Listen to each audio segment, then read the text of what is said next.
Hi everyone, this is the second video for the Roaring Twenties. So what you need to have is a copy of your classroom notes that we started with in our last video. So make sure you have those out so that you can fill them out. Remember that part of what you printed out was an answer key. So if I'm ever going too fast, you can always look at the answer key or look back at the video if you didn't get all the notes. So don't stress if you don't get all of the notes the first time. Okay, first we're going to do a little bit of review about what we already talked about. So we talked about the fact that the 1920s was known as the Roaring Twenties. One of the reasons it was known as the Roaring Twenties is because it was a very prosperous time. The economy was doing well, the stock market was doing well, and people were having fun. They were partying, they were spending money, and they were getting all kinds of goods that they never had before. Two of the ones we talked about so far are radios and automobiles. In the 1920s, people did not think that this good time was going to end. And we talked about the fact that people were spending money that they didn't have yet. They were using credit. And this is going to cause a big problem a little bit later on down the line in American history, if you know anything about what happens in the 1930s, the Great Depression. Well, as we had talked about in our last chapter, we had lots of lessons about it. We were on the winning side in World War I. So now the United States has more power and more prestige than they had before. And people are confident. They're confident in the government. They're confident in the armed forces. Everything is looking great. The economy is booming. We talked about all of these products that are now available for the average person. Before this, these things were there, but people couldn't afford them. They were super expensive. But now, especially thanks to the assembly line, these things were made more quickly and easily and cheaply, and they're available for everybody. And as we said, people used credit. You bought now, pay later. And if you ever see your parents paying their monthly bills, you know that if you buy a car, most of us cannot go in and put all the money down for a car and buy it with cash. At least I couldn't when I bought my new car. So you put a down payment down, and then you borrow the rest of the money from the bank, and then each month I pay a small amount of my car loan back. Well, that's what people did in the 1920s as well. And the 1920s was really the first time that people started buying on credit. It really wasn't done very much before then. There are so many interesting things about the 1920s that I didn't really mention yesterday, so I thought I would just give you a little bit of other information, because sometimes people think, oh, history's boring. But actually, when you think about how history affects our everyday life and how we live today, it can be really interesting. In the 1920s, all of the following products were first introduced in America, and you're going to recognize some of these.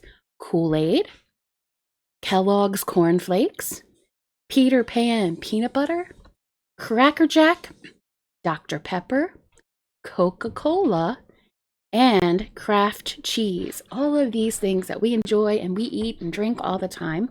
Well, in the 1920s, that's when they were first available. Before then, none of those products could be bought. So that's a very interesting thing. Now, we also talked about the fact that the culture started becoming more common. For the first time, everybody was listening to the same programs on the radio. People were listening to the same music on the radio. And for the first time, everybody was kind of doing the same thing.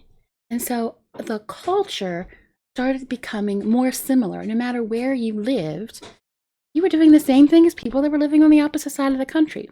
And that was new. Something else interesting is that the stores Walgreens and JCPenney began in the 1920s. Department stores were a new thing too in the 1920s, where you could go in one store and buy lots of different kinds of products at the same store. So that's another little bit of information about the 1920s. Let's look at Henry Ford just for a moment. We said that the assembly line revolutionized making cars. So now they can make so many cars in such a short amount of time that the price went down and down and down. And now many, many Americans have cars for the first time. We talked about Charles Lindbergh. And at this time, before the 1920s, there weren't really American heroes or people that everybody in the country looked up to. So now, with the beginning of radio and films and movies, now all of a sudden there are stars and people that everybody admires. Charles Lindbergh was one of these people because of his flight from New York to Paris. And there were other famous people as well, many people who starred in the movies. At the beginning of the 1920s, the movies were silent. So just try to imagine you're going to a movie and it's a silent movie and you're just watching silent characters on a screen. And then once in a while, some words pop up to give you a clue about what's happening. And you might have heard of the man named Charlie Chaplin with the little mustache. Charlie Chaplin was a famous silent movie star in the 1920s. But by the end of the 1920s, movies could have sound. So now everybody can watch movies and they have a soundtrack. So now the stories can be a lot more developed. And a lot of these people became famous. There was a famous movie star named Rudolph Valentino. There was a famous female movie star named Clara Bow. So there were other ones as well. But movie stars were a new thing in the 1920s as well. We talked about Babe Ruth and baseball. Baseball was a very popular pastime in the 1920s. Many, many people went to watch the games. And Babe Ruth was a hero all over the country. We talked about the jazz age, and we talked about the fact that jazz music began to be popular at this time. People would listen to it on the radio. People would go to dance halls, and there was lots of dancing in the 1920s. People loved to dance. There were dance contests. And dancing was just one of the things people loved to do, and they went out and did it all the time. There were many famous jazz musicians. Louis Armstrong is one of them. He's not the only one. Jazz was very, very popular. He was a horn player, he could sing, and he did scatting, which is making up the words as you go along in the music. We talked about the Harlem Renaissance, a very important time in Harlem, New York. Many African Americans were living in the South. And as we've studied before, most of what was in the South were large farms.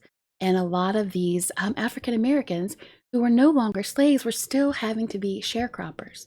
And they weren't making much money. There wasn't much opportunity for them, except they were just going to continue to be a farmer. So many of them migrated. It was called the Great Migration because so many African Americans said, you know what? I want a better life for myself and I want a better life for my family. So they traveled up to the cities in the North. It wasn't everybody that went to New York, but many African Americans went to New York. And they created their own culture there. And it was an amazing time for African Americans. Poets, writers, singers, musicians.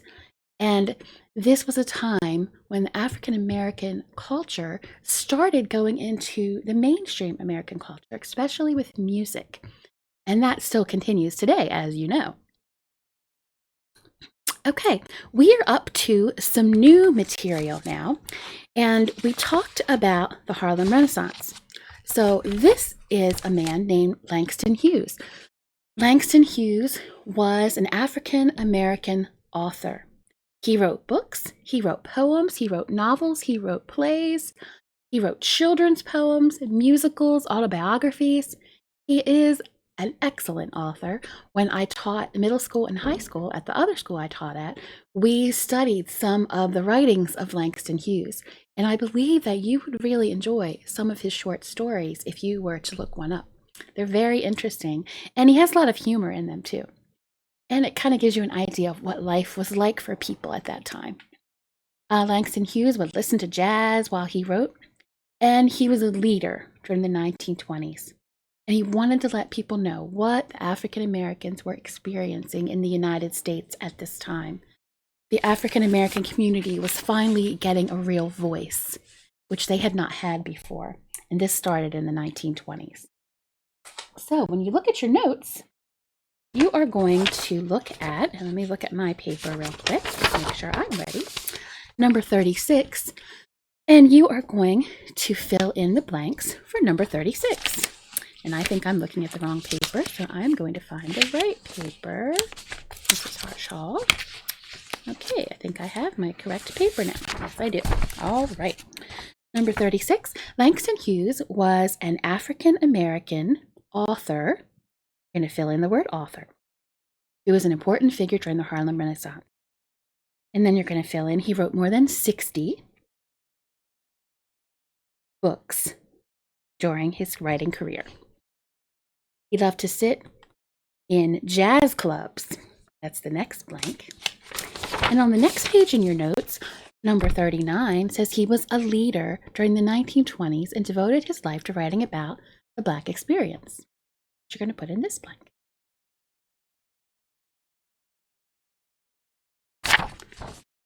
Okay.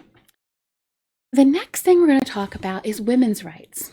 And some of us, especially women that grew up, I was born in the 1970 actually, and so all of us, even your moms, we grew up in a time when women had rights, and we just take for granted, well, of course we can vote, of course we can earn our own money and have our own bank accounts, and all of these things. But before the 1920s, women did not have a lot of these rights. Women didn't even have rights over their own children. Their husbands had control of their children.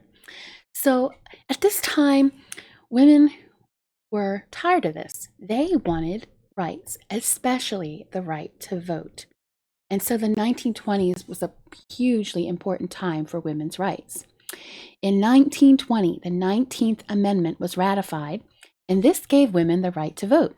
I'm going to show you a short video about the 19th Amendment.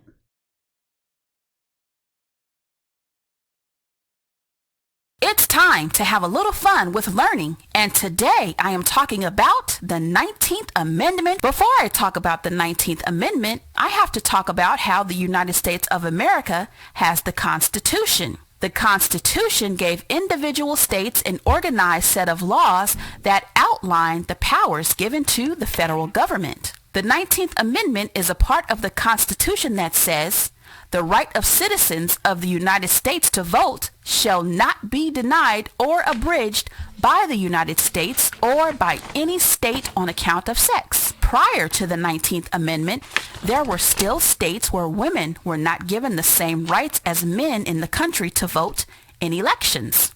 Many women began fighting for equal rights in the 1800s. Women who were a big part of what was called the women's suffrage movement included Elizabeth Cady Stanton, Susan B. Anthony, Sojourner Truth, and more. When a bill is introduced in Congress, it does take time to become a law. The 19th Amendment did not make its way into the Constitution very easily. It was first introduced by Aaron A. Sargent of California in 1878. It took years before it was voted on and was rejected. This went on for years, failing to make its way to being a law until finally President Woodrow Wilson got involved and the 19th Amendment was passed by Congress June 4th, 1919 and ratified on August 18th, 1920. The 19th Amendment granted women the right to vote. After a long fight, by November 1920, women were allowed to vote, and I hope you enjoyed learning about the 19th Amendment.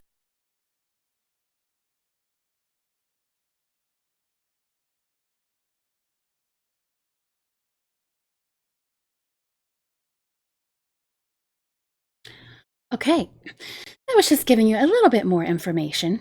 So women had taken the jobs that men couldn't do during World War I. We talked about that a little bit. And styles for women were changing. So women started wearing shorter skirts. They started cutting their hair and having short hair. It was called a bob. Before then, it was very traditional for women to always have long hair. Women started listening to jazz music. They started going out by themselves without taking someone else with them, especially a male from their family. And these women had a nickname that was called a flapper. The culture was changing, and it was changing really fast. The invention of the radio and movies and the ability to make goods really fast with the assembly line was changing the culture. One of the big changes was everybody was listening to the same music on the radio, everybody was watching the same movies, and everybody was buying the same goods. And I just realized I forgot to get you to write your notes for the women's rights page. I was so excited about it, I forgot to stop and write the notes. So we're going to go back to that for a second. Sorry about that. The 1920s was a profound time for women's rights. In 1920, the 19th Amendment was ratified, giving women the right to vote. Women continued the jobs they had taken on during World War I. In the last blank, these women who had the shorter skirts and the shorter hair and were being more independent were known as flappers. Okay, now I'll go to the next slide again. And we talked a little bit about the changes in culture. So let's take the notes for this page, and then I'm going to show you one more video about how the radio changed culture, a very important change. So the next blanks, after the invention of radio and movies and the ability to mass produce goods, the culture of the United States began to change in the 1920s. People across the country were listening to the same music, watching the same movies, and buying many of the same goods. So for the first time, there would be a popular item that everybody wanted to have. That happens all the time now in our culture. We see a new item that's coming out, a new style, new shoes, new dress, new sweater, all kinds of things. And everybody sees it, everybody wants it. Well, this was a very new phenomenon in the 1920s that continues today. Okay, a short video about the history of the radio.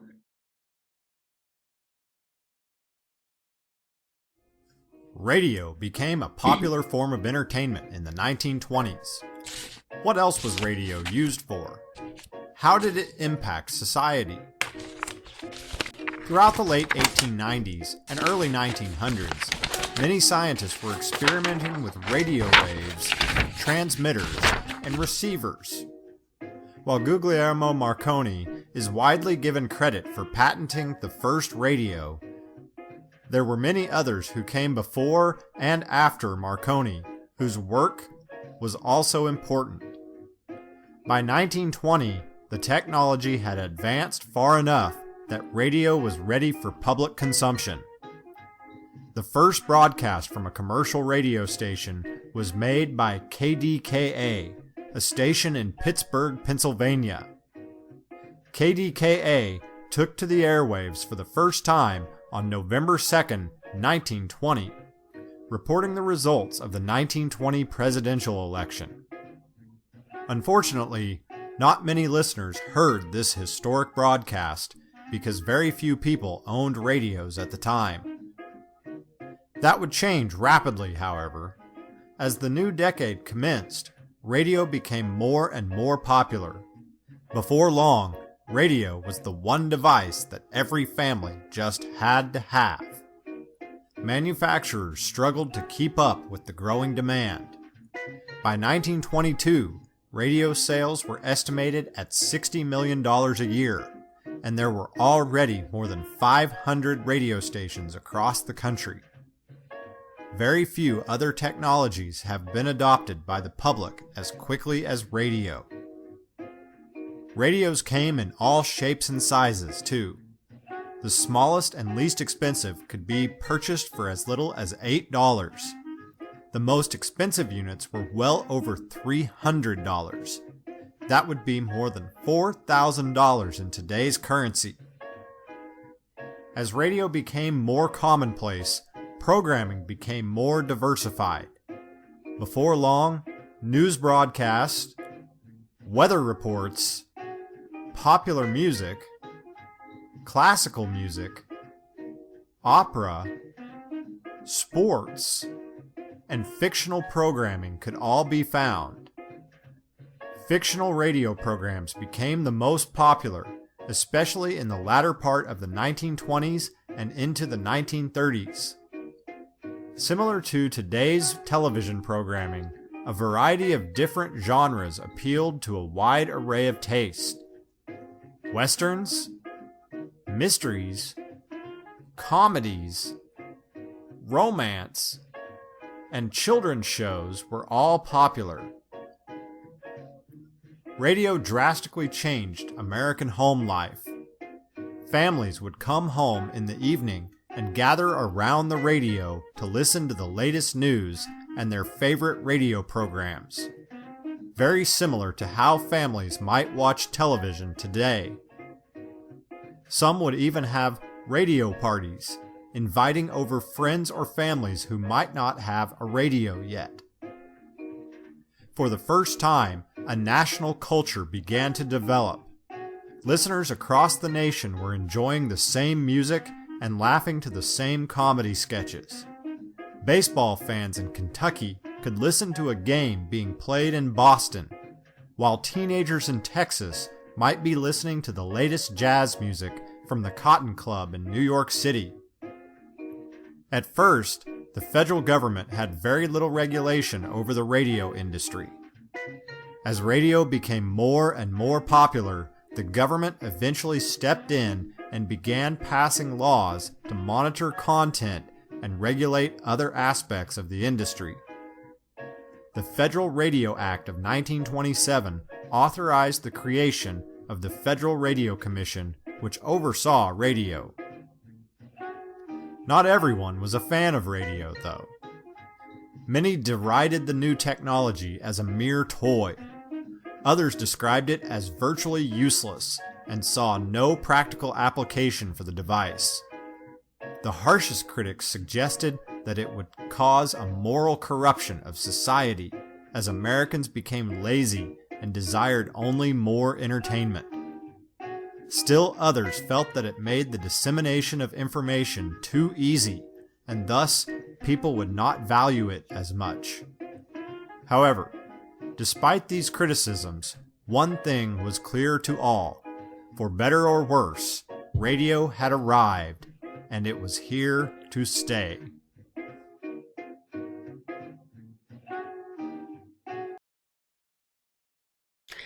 Okay, that video just kind of gave you a little bit of a visual. Sometimes you hear a lot of words about the 20s, but I like watching the videos because it shows you how people lived, furniture. It shows you hairstyles. You notice that a lot of the women had the short hairstyle of the 1920s. It showed you the little kids and some of the toys they were playing with and just the family life. So I think that those videos are interesting just to see what it was like. That was almost 100 years ago. So the last slide we have is the stock market crash. And this slide will lead us into the next unit that I'm going to teach you about, which is the 1930s, which was not as good as the 1920s. So the economy was doing really well and people were really enthusiastic. So people bought a lot of things on credit, like we said. And people started getting into debt. Now, today, many Americans are in debt. They had to buy a car, they bought a house, and they have payments. They have a debt that they have to pay back. But it was kind of a new thing for Americans to be in debt back then. And the stock market was very popular, and people were making a lot of money on the stock market. So people were very enthusiastic about buying stocks. But unfortunately, they started doing something called buying on margin. And buying on margin is this. You buy a stock. You might not have that much money, but basically you will put down like 10% of the price of the stock. And then you borrow the other 80 to 90% of the price of the stock. But people didn't care. They said, hey, the stock market keeps going up and up. These stocks are going to make more and more money. I'll be able to make that money back in no time. So people kept buying and buying and buying the stocks. And part of what happened was that the stocks started selling for more than they were actually worth. And a lot of other things, of course, happened too, not just that. But eventually what happened was this. The stock market crash. You probably have heard of the stock market crash, October 29th, 1929, referred to as Black Tuesday. Stock prices fell dramatically. And the more people sold off their stock, and more people sold, more people sold, more people sold. The problem was this. People had borrowed 80 to 90% of the money for these stocks. And now, when they sell the stocks, they're not even making pennies on the dollar for what those stocks were originally worth. People literally lost their entire fortune, their entire life savings. Banks went bankrupt because bankers had been taking money from the bank and putting it into the stock market because they said, oh, it's going to make more money. It'll be great. And then the stock market crashed. And so now the banks, you go to the bank to get your money out, there is none. So this was the beginning of the Great Depression, which will occur all during the 1930s. So the 1920s was an exciting, interesting decade with so many new things happening. But unfortunately, at the end of the 1920s, things take a really bad turn. And all of that credit that people had and all of those loans, now people become poor. People that had a lot of money before the stock market crashed are now poor. They're barely able to survive now. Many people are out of work. And people had to learn the lesson of not borrowing so much money and not being so concerned about always getting more and more possessions. We can learn from the people in the 1920s. If you can't afford to buy something, then you need to save the money up to buy it, or maybe you don't really need it after all. Make sure that if you're going to buy something, you can pay for it now so that you don't have a lot of debt later on. And that is a great lesson for your teacher, and that's a great lesson for your parents, but it's also a great lesson for you as you start out as a young person. So your LMS assignment today is this. I am going to make a quiz, and it's going to ask you a couple of questions about what I've been talking about in these two videos. And I'm going to ask you to tell me a few things that you found interesting, or if you didn't find them interesting, at least mildly interesting. You kind of liked it a little bit. Okay, tell me some things maybe that you never heard before from these videos about the 1920s. So that will be the LMS assignment for today. There will be no quiz or test on the 1920s. This was just a brief overview to give you some idea of what the decade was like. Okay, that's all for today, and thank you for watching. Have a great day.